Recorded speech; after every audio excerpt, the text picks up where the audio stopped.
we've kept those promises.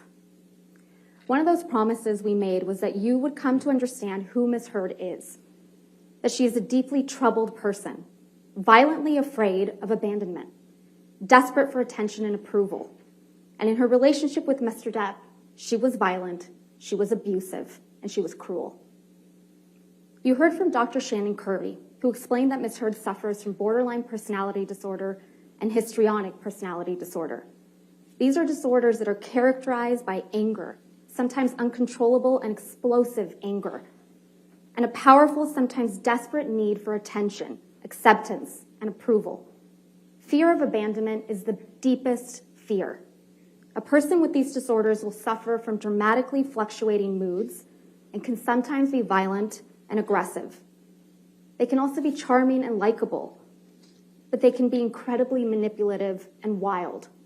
An emotional roller coaster with wild swings, from idolizing their partner to devaluing him. In fact, you saw that when she completed testing with her own forensic psychology expert, Dr. Dawn Hughes.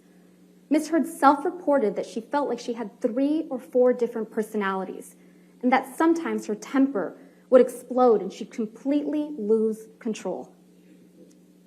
You heard from multiple witnesses that Ms. Heard can be very pleasant, even charming.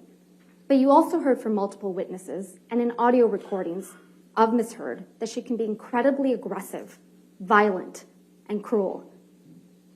You heard that even from her former assistant, Kate James, Ms. James testified that Ms. Heard would scream, yell, and send her barrages of text messages. In fact, Ms. Heard testified that Ms. James testified that Ms. Heard literally spat in her face. You heard from Ms. Heard's former best friend, Rocky Pennington, that Ms. Heard once hit her when Ms. Pennington did not do her best to meet Ms. Heard's needs.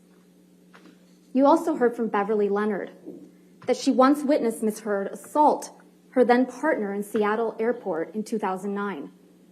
And you heard from Mr. Depp that Ms. Heard used her sister Whitney as a punching bag, literally and figuratively. You also heard overwhelming evidence from Mr. Depp and the people that were around him and Ms. Heard during their relationship, that Mr. Depp suffered persistent verbal and physical abuse at the hands of Ms. Heard. You've heard evidence from Dr. Curry and the fact witnesses at this trial that Ms. Heard's deepest fear is one of abandonment.